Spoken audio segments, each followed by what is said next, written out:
Ekta ma'am.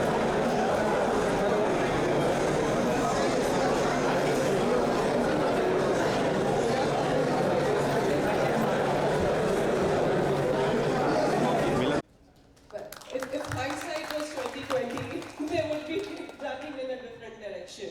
But really, it's a super inspiring story, and thanks for sharing such a personal story with this audience. Um, when you first introduced the concept of K-serial, coming back to the heart of the Hindi journey, you weren't just making a show, you almost were defining how Indian families would spend their evenings for nearly a decade. So, what was the cultural vacuum that you were instinctively feeling, or was this very research and data backed? What got you there from the early start to being the defining the path for the industry itself? I think it's like, at that time I didn't know how to articulate it, but now I can. It was instinctive, of course, at that time, and a lot of crazy instincts. So it's like there is this world that family structures wherein, and I was like, my mom has a problem with her mother-in-law. Somebody else has a problem with her mother-in-law. Somebody else has a problem with her mother-in-law, and it's a universal emotion. Why do people? But then you realize what society does is they expect men to give whatever they have to their sons. And it's natural because it's your own blood. But girls are expected to be uprooted from the home they live in, go into another home, miraculously adjust to that home as their own, call the new family their own, and a woman who's living in their house for that many years is now made to believe that everything that's hers, she will have to give it to this girl who's just come in. She lives with the baggage of what her mother-in-law did to her, and then she continues doing that. It's not natural. So what is natural is expected of men. What is unnatural is subjected to women as a societal norm. I said, this is interesting. It's not that every mother-in-law is bad and every daughter-in-law is bad. It's unnaturally expected to immediately adjust. And so I decided that this is an interesting concept, and that's how Kyonki happened. I mean, there was no research, but I realized that once you catch a primary emotion, you catch a home.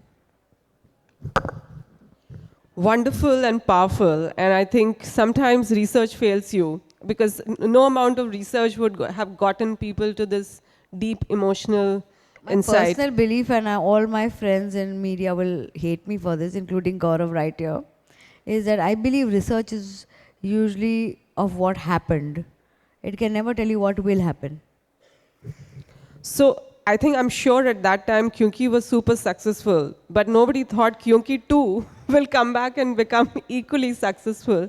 Tell us a bit more, about the new season and what has remained the same maybe and what has really changed. I think I try to put in what I would say is a new twist to a very integral primary story and character. So we decided this time that very first episode, I still remember, I was in New York with my son, and I was like, I'm standing here. I've evolved. Why is Tulsi going to be? Of course, she will go. She'll do her protein shakes now instead of just making chai in the kitchen. But she will be stuck to what she calls her domain. There's no problem in that. There has to be some evolution to the character. So I called up my writer and I remember telling him, I said, I want Tulsi to weigh herself. They're like, what? I said, yeah, her insecurities are as much a part of the show as her wins, as her domain. I said, make her stand on a scale and get shocked at the weight and say, this scale is not working. I do that very often. And that's how we decided that this is how we're going to deal with this character. Her blouses won't fit her. Her daughter will troll her, thinking it's concern without realizing.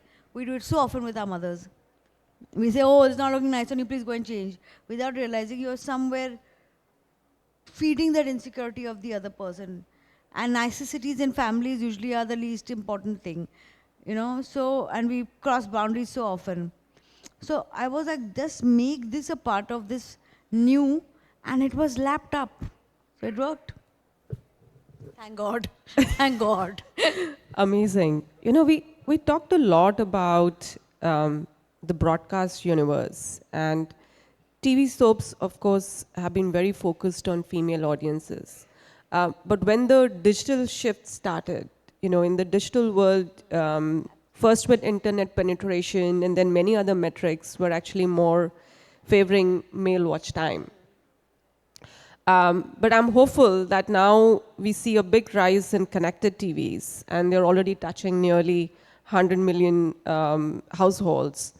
How do you think, this will change storytelling, from the Kyunki era to the female audiences or even broader family audiences on the connected TV screens? Because this is some of the, prime audiences in our urban clusters. I personally believe, as unfair we've been to the men on television, that unfair men have been to women on the digital medium. So we haven't really catered to female-centric audiences, female audiences on digital, like we didn't cater to men on television. This is because of the basic divide between subscription-led programming and advertising-led programming. Advertising is more favorable to women, subscription is more favorable to men.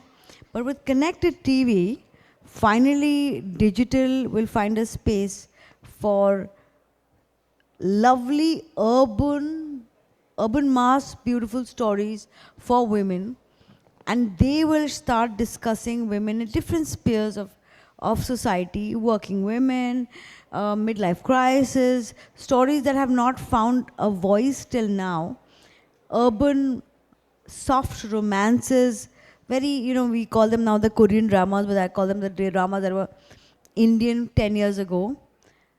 Finally, we will have those kind of shows, movies, or on out there in the market, because connected TV is going to bring advertiser-led programming for the urban mass woman again.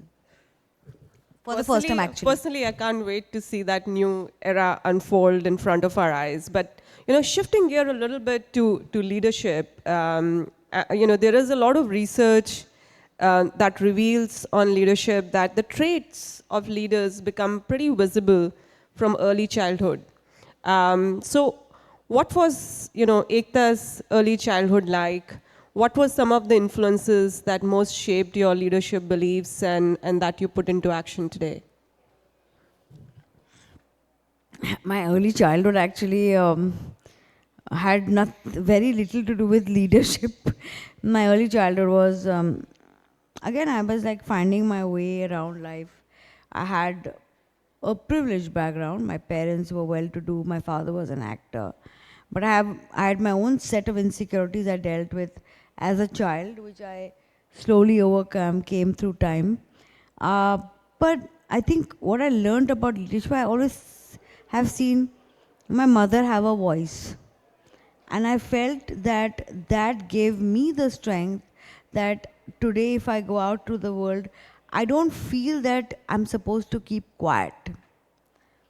Secondly, in my early journey, of course, I was very aggressive at work, and aggression and ambition in women is considered a bad thing.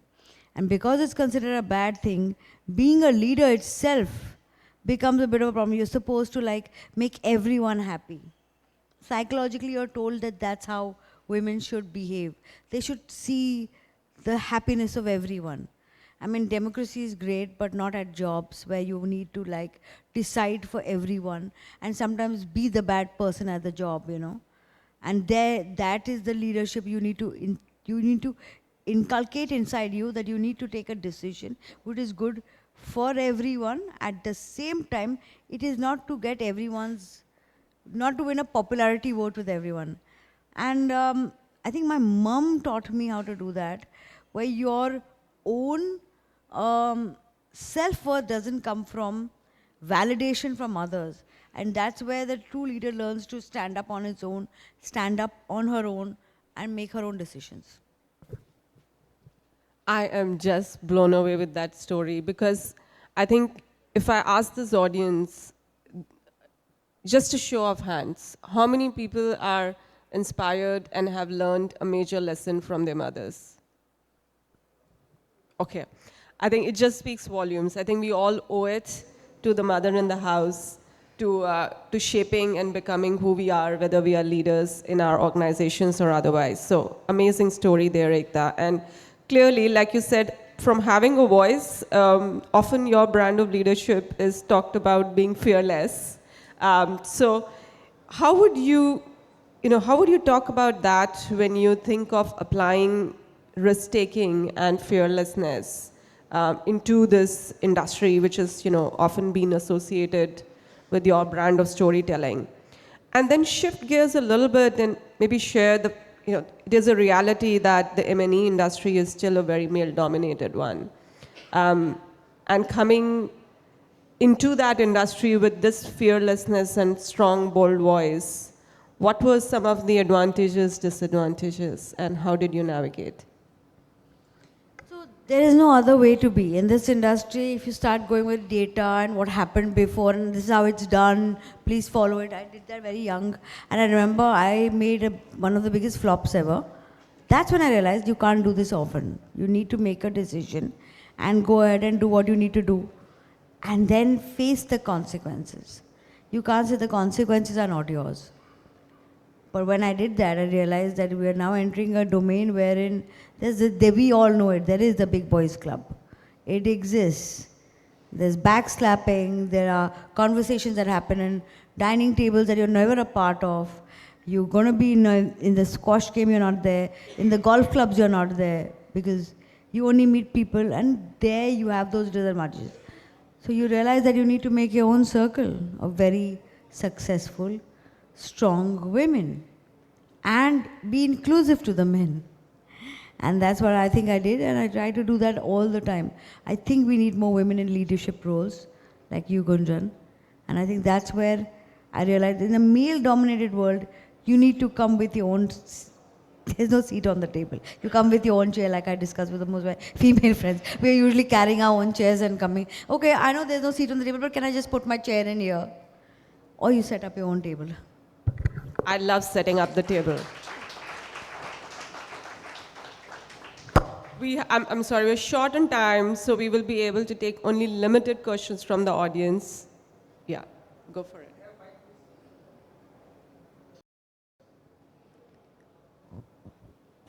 That will be our first and last question. Hello.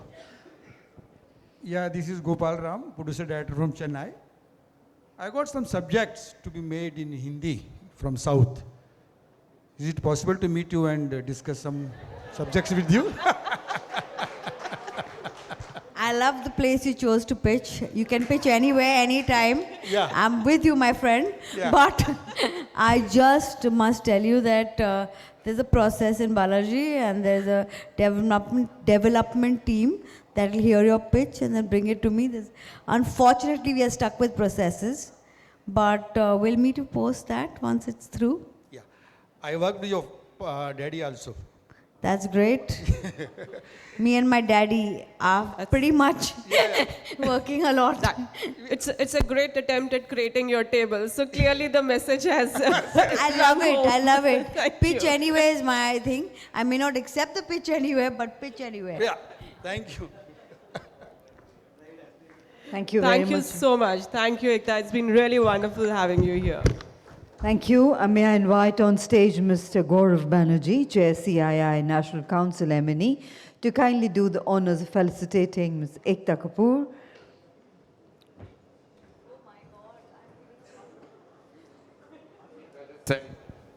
Ekta just said that I'll hate her. She knows very well. So I'm just letting the rest of you in on the secret that I can never hate her. In fact, I was sitting there and feeling a little bit jealous that what is Ekta Kapoor, the queen of TV, doing with my friend from YouTube. So Ekta, we'll always have your love. And we'll, most importantly, always have your back. So keep making those tables. Keep spinning those dreams. We love you.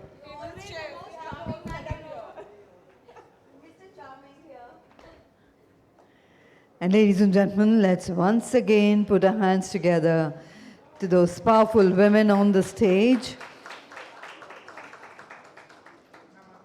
Can we have a group photograph, please?